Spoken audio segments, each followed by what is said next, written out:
Hello, everyone, and welcome back to Unboxing Theories. We are here today because, as you well know, Coup d'etat has come out. Super duper duper exciting that we finally have a comeback. We haven't had a comeback since March, so it's about time, right? And what an incredible comeback it was. Beautiful music video, beautiful setting. The song is fantastic. It's so powerful. It's so fun to listen to. Like, I can listen to it on repeat for hours.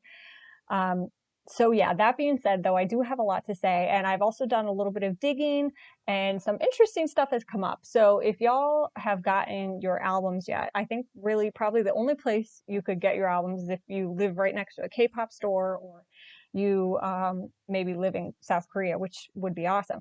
I have to wait for mine because they have to ship. So of course I didn't know this. So I'm looking on Twitter and I find some interesting information.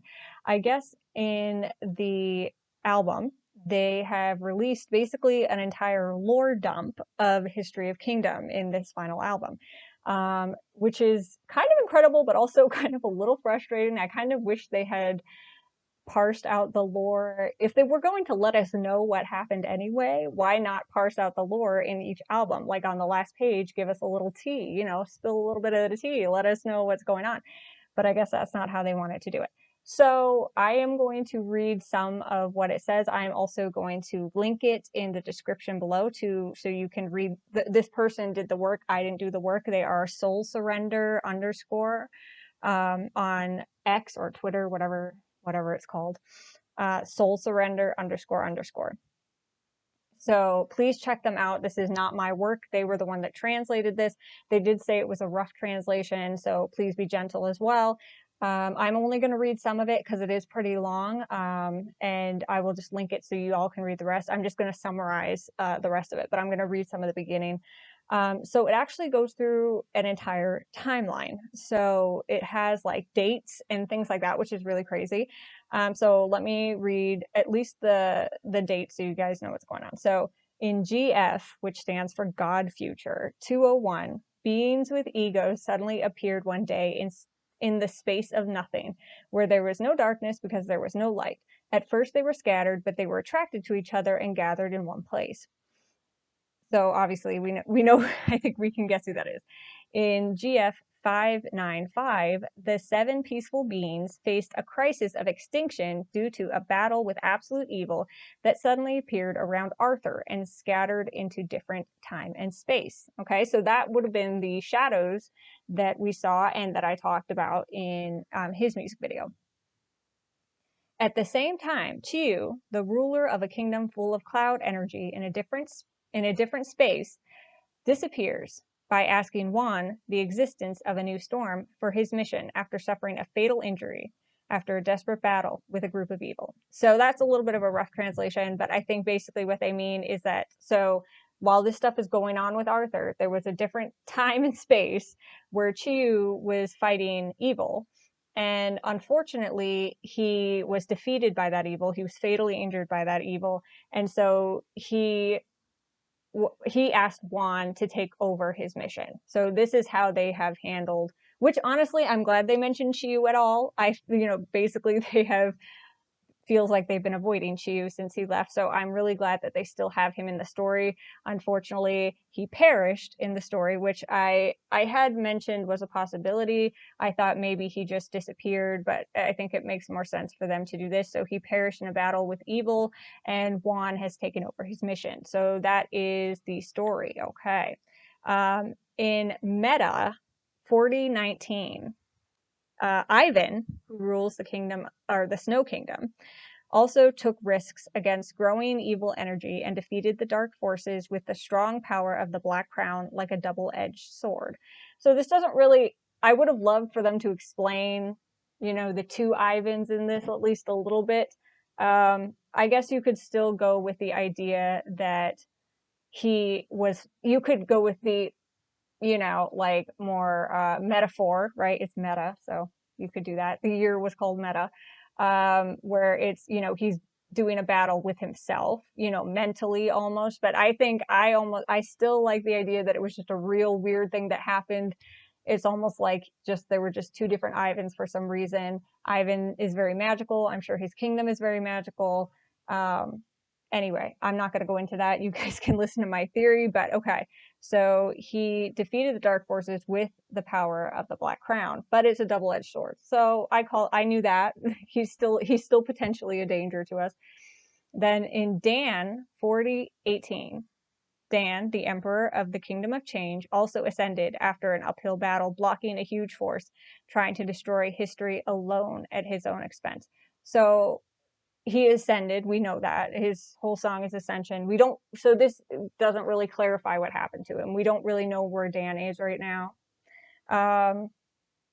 Or I guess we will actually if we continue to read.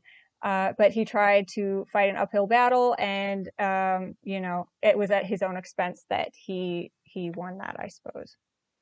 On the other hand, Louis, who endured bondage of eternal life, struggled to win against the evil that appeared in AD 1897, that's interesting that it's like, okay, so he's like using Earth time, I guess, he's using Earth time, unlike the rest of them are using weird other times. So Louis recognized the six missing beings and him, why they appeared and what they should do.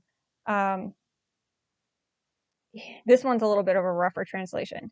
He fought alone and used numerous methods, but he felt that he is not enough to fulfill his mission on his own, and he waits for the moments to be with the remaining six beings. So I think this means that somehow Louis got to where we live. Louis on Earth, because obviously they're using like earthly time, 1897. So I think somehow he ended up there and separate from the rest of them. Okay. Dark forces are increasingly growing in power in various ways, and Mugen, who can no longer stand by, sacrifices himself to trap evil in his body and seal himself under the deep earth. This is fine. We know this to be true. That wasn't anything outlandish or confusing to me. And then in the endless desert, Jahan fights alone against dark forces to prevent others from harm under the protection of the sun, continuing his uphill battle. Now, I'm actually really happy that they explain that each king is basically on their own. The fact that the other kings show up in the music videos doesn't mean that they were physically there with them. It means that, they're a group and they're telling the story together, but it is about each individual king.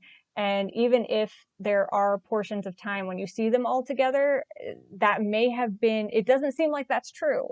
Maybe it was like, I know in Dan's kingdom, like, it seems like he had a time of peace and potentially maybe the other kings were there with him. But it seems from this storytelling that they were all separated by time and space. So it's very potentially true that they have been apart for a long time. It seems there was a period of peace where they were together, but as soon as the darkness started coming in, it seems like things started splitting up and they started not being in each other's, kingdoms and so forth. So, take that as you will. I think that's an interesting point that they're making because they keep making it that they were alone. Now, you could still say that maybe they helped each other in some way or another. This is a theory. I don't have any problem with that. I mean, this isn't a theory. This is something they've written out, but from GFE. But, if you wanted to say, well, I bet you Arthur was there with Mugen planning to make a way to stop all the darkness. Or I bet you they were with Dan at some point and then maybe they got separated, or maybe they did go hide in Shu's palace or whatever. I think you can have however much fun you want to have with it. But that just seems to be what they're saying in this. So take that as you will. So basically the rest of it goes, and I'm going to summarize this part, is that Louis, he realizes Earth is just wonderful. It's where the people live, and and the humans need to be protected. That's what he's seeing. So he basically, and they realize that they are the keys to preventing a certain disaster that is coming to Earth, an apocalypse or a cataclysm or something. And so he is waiting for them all to be able to come back together. And essentially what happens is they do finally gather in one place, but they are all living just regular human lives and don't realize their bigger purpose. They, like the other kings. So Louis is the only one who is aware of their bigger purpose. The other kings are not aware. They're just living normal human lives, going for a walk, whatever, right? And Louis chooses music as the most efficient way for the saviors to awaken as soon as possible to the disaster that will come. And that is why they are in Kingdom together. That is why they are in K-pop together.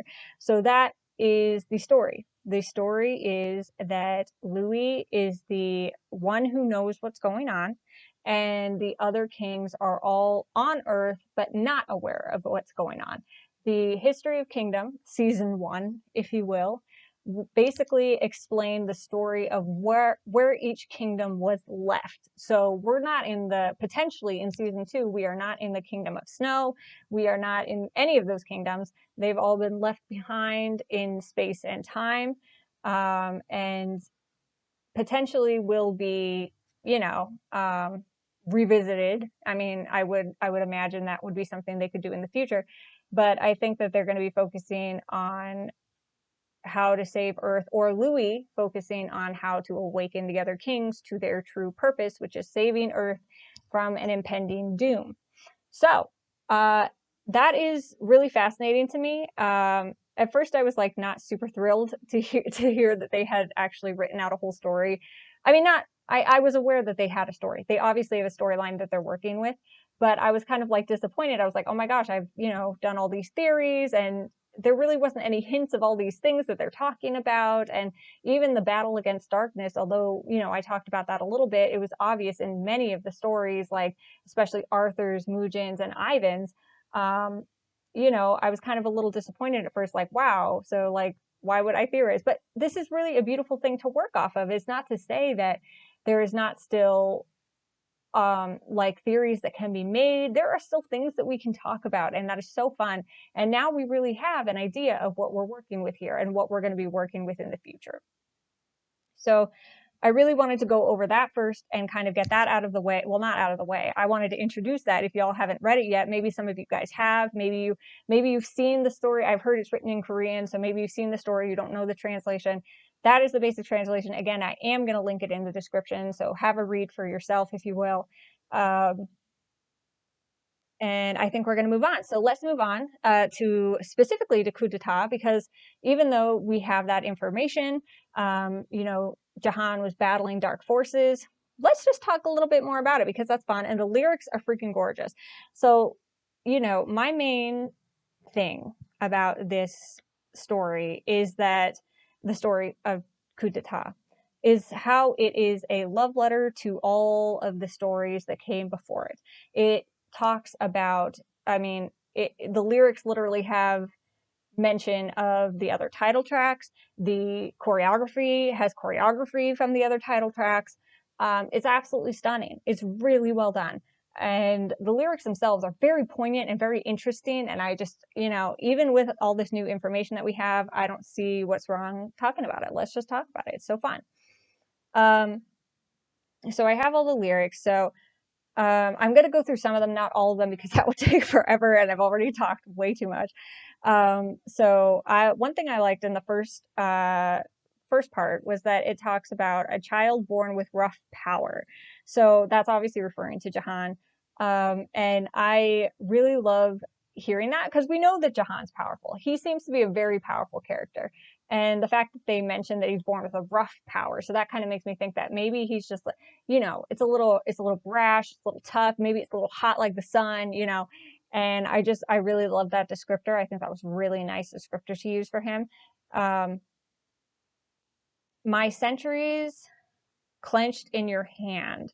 I follow you who boldly stole, searching for the red light. So the main purpose of this specific story is that, we know that he's looking for that artifact, right? The Heart of the Sun is actually what it was called in one description that I saw. And the Lord of Darkness has stolen the Heart of the Sun and hidden it. And so Jahan is going to commit a coup d'etat against the Lord of Darkness and retrieve the Heart of the Sun, which he does at the end. So we know he's successful. So that is what they're doing. They are following him boldly while he goes to searching for the red light. The red light is what I assume is the Heart of the Sun. Let's see. There's so many. There's just so many good lyrics. Oh, I love this one. The night that I eagerly awaited after blocking your view in front of the hidden sun, which the eclipse was ongoing during that. You can't shut me down. Run without hesitation until it burns up. So obviously, this is Jahan talking about the Lord of Darkness. He's like, listen, I've been waiting and I'm coming for you. And I just love that. It's so perfect for his character. Like he is ready to roll. And then of course we have the lyrics right after that. After the chorus, we have the lyrics that refer to the other title tracks, which again, I just love. So, come out quickly. The goal is your ascension. So obviously this is a reference to Dan. It could also be, I was thinking how, the goal is your ascension. So does that mean that Jahan doesn't have his throne right now? Does that mean it was stolen by the Lord of Darkness? There's some questions you can ask with that one. And he was alone when he was doing this fight, presumably according to what they wrote. So like maybe he was like out of luck, basically. Lost his throne, not unlike Arthur, but then regained it at the end. After driving them into a corner, we're going to plant the flag and dance. Now, there was a similar lyric in Long Live the King about raising the flag of victory, which I thought was interesting. I don't know if that was specifically a reference, but I'm putting it out there because I'm like, everything here is a reference. Fallen into the swamp of incredible karma. So obviously this is a reference to karma. You should have seen me gasp when I heard it, but it's a reference to karma. But also there is a lyric in Excalibur that mentions a swamp, I believe. I can't think of it off the top of my head, but I'm pretty sure that that could be like a double reference there. Will go mad with unbearable desire. So this, I think, is another reference to karma because karma talks a lot about desire and, all this stuff. So I think that's another reference to that, but I'm not 100% sure. The discard. Okay. And then we have the discarded Excalibur, which is obviously a reference to Arthur. He claimed Excalibur. The open dystopia, which is Mujin's kingdom. Heavy lay the crown. And the crown reference makes me think of Ivan, but this is also a lyric in Excalibur. Retrieve the White Knight, which is obviously a reference to Louis. And the other thing that I love about this music video is that it has those full circle moments where it brings us right back to Excalibur with that scene of Jahan and Arthur swearing allegiance to each other. So during the lyrics, well, it's like the pre-chorus. So the part that says, "This is like fate, red," that is when they're doing the swearing allegiance to each other. And I just thought that was just a beautiful moment. I'm so glad that they decided to bring that back because it was just absolutely stunning to see. And especially in the setting, so similar, just beautiful. I just love it. And the next part that I really enjoy is kind of when they get to that rap part in the middle there where it says, "Rush, you got me laying low, laying low. It's time to dirty up your halo, halo." And now this for me is a reference to Jahan's nature of being a benevolent protector, someone of good stature and nature. He was a good king, but now he's having to take a darker path. So I think that really put a picture in my mind when I heard it. And then it says, "Yeah, you're stuck in limbo, limbo." And this could be a reference to him needing more power in order to destroy the enemy. It also made me think of Mujin's limbo because we know he's like literally trapped in limbo right now. Um, and then there's the lyrics, "Cause a riot, you can't break me down. You can't beat them up recklessly." So I really like that because it's kind of like Jahan being like, "Listen, you can't break me, and I'm also not going to let you hurt anybody else." Like that is just so him, and it just suits him really, really well. So I'd actually written a lot, and I'm gonna go off of the lyrics now. Those are the main lyrics that I wanted to point out and talk about, and obviously continue the discourse. I'd love to hear it. Um, but I'd written down a lot, and a lot of it isn't super relevant now that we know the story behind it, which is really interesting. And I'm no shade. I really like that we know more. Obviously, it helps with the theorizing because we can obviously still continue to theorize. There's a lot we don't know, and we will continue to not know probably. But some interesting things that I would like to note from the scenes that we see. So there is the imagery of Louis by an oasis, and I think it's super interesting because there are some things about it that are specifically interesting is that he's by himself. The other kings are not with him at the oasis.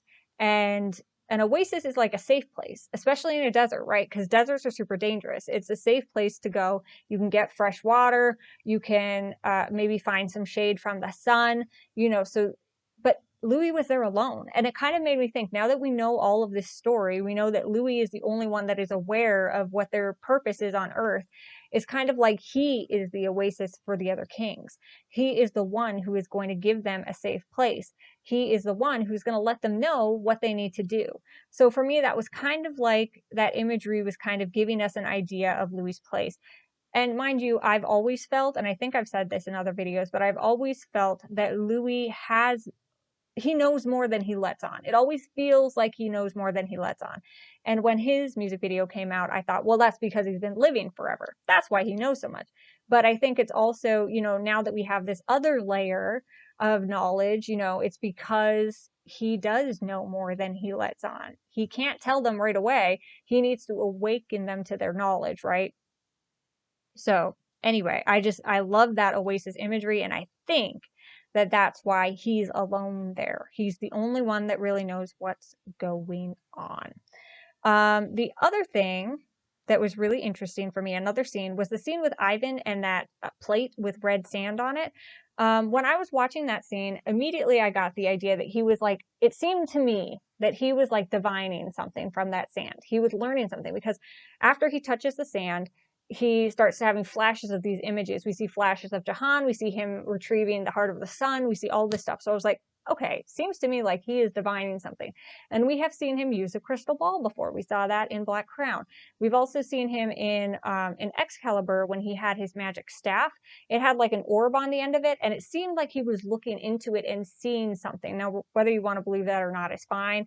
That's my theory. I think he is the ability to, he has a lot of magical ability, and I think he can kind of see things ahead of time. So obviously with the sand, I was like, there's something here. So I actually looked it up, and there is sand divining. It's a real thing, and it's called abacomancy. I don't know if that's exactly how you pronounce it, but that is what it is, and it is the reading of sand for insight into the future, and it's a very old tradition. So I think that that's what Ivan was doing. I think Ivan has this ability to see into the future. And now, mind you, as if he is unknowledgeable of that power now, that's, that'll be very surprising later. But I think that Ivan has always had this ability to be able to see and have glimpses into the future, or know what's going to happen. That's why in Black Crown that he went to try and retrieve the Black Crown, the Fate Ivan went to try and retrieve the Black Crown before Chaos Ivan showed up. He was trying to find a way to stop the bad things from happening. And in this, he obviously saw a good future. He saw Jahan winning in the end. So success. That was great. But anyway, I wanted to mention that because I thought that was a really interesting scene, and we love it. Let's see. Now there was something else. Oh yes, other things that were kind of callbacks, other than obviously we had the very obvious callback to Excalibur. We also saw Dan fire an arrow from a bow.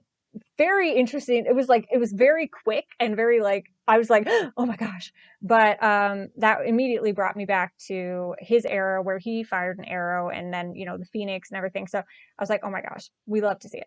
But also briefly, I'm going to talk about the different abilities that they have that I assume will come into fruition in season 2 in some way. If they're completely unknowledgeable right now of who they are, because they've all converged upon Earth, and the only one who knows is Louis, it'll be interesting to see how their powers come into play during this, because we know that, Dan, he said that he kind of ascended like a phoenix, right? That was kind of the vibe at the end of his that we got. So Dan may still have that ability to kind of revive himself. Louis has the ability to control time with his immortality. Ivan, he has the power of the Black Crown. We assume that he still has that to some degree. I don't know exactly how, but he may still have that. And also he seems to have magical ability, like I said, and can maybe see into the future, or he knows how to divine. Jahan, he's a proud fighter. He's born with a rough power, and he may have some power from the sun as well. He did help return the heart of the sun. Juan has the ability to control storms, so we haven't really seen that in fruition. I can't wait to see what season 2 brings us with that. Mujin, he was trapped. Obviously, we know he was trapped and he was possessed. I don't know if that darkness will come with him in the future. I really don't know because he was locked up. So what he's going to be like on Earth, I don't know. So presumably he's just an ordinary guy who doesn't remember anything. So maybe he will not have any kind of dark power in him. We really don't know. And then Arthur has Excalibur. He did have Excalibur. And that aided in his ascension and also gives him great strength.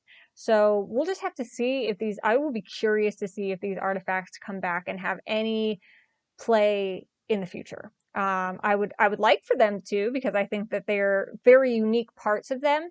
And especially things like the Black Crown, I would love to see how that plays in. Like, there's just a lot. There's a lot of really, really exciting things that they could do, and I'm curious to see what they will do. And they gave us no hints. Season 1 ended with 0% hints of what's happening in the future, other than what they told us in the album. So yeah, I mean, History of Kingdoms season 1 ended on a note of uncertainty for most of the kings. We really don't know. I mean, I guess they are now living on Earth, somehow freed from their different circumstances. And they are going to continue the fight against darkness or whatever this cataclysm that is coming. I assume that their enemy is the darkness and it is now coming to Earth as opposed to their own realms. So it'll just be interesting to see how that happens, and see what, we'll just see what happens. I don't want to get too crazy and be like, oh my gosh, I really can't wrap my mind around this. But I think it's going to be great. And seeing them go from like, hey, we're just some ordinary guys, except for Louis, who knows who he is, to then being like, oh, we have powers. Oh, we have to say, and then having like flashbacks to, you know, the different music videos and this is what happened and da da da da. I just think it's going to be great. And even though I do wish that Juan had gotten his own chapter just to learn a little bit more about his character before we go into season 2, where he just thinks he's an ordinary guy, I think that it was good that they at least told us what Juan's purpose is, or like what happened with him and Chiyu. The fact that they said, you know, Chiyu perished and he passed his mission on to Juan. Okay, great. So Juan's mission is to fight the darkness just as much as it was Chiyu's mission. And that doesn't mean, mind you, that they all did a great job at their missions, right? Like I've talked about, they are flawed people, just like anybody would be. And like, even though Ivan may have had good intentions initially, or at least Fate Ivan had good intentions, Chaos Ivan did not have good intentions. And even though, like, you know, I'm trying to think, well, Chiyu, I talk about Chiyu, even though Chiyu wanted to protect everything and protect everything that he loved at the expense of his kingdom, you know, he did end up neglecting his kingdom and the darkness took over. So, you know, it's like there's really interesting aspects to this that I hope we will continue to see going forward. I really don't know what we're going to see. I really, you know, hope we continue to see some flashbacks to the, you know, their realms, because I assume if they're ordinary guys that we're not going to see their realms in season 2. But I mean, I don't know that. I literally don't know anything at this point. But anyway, if you guys have theories, I would really be curious to hear. What do you think season 2 is going to be like?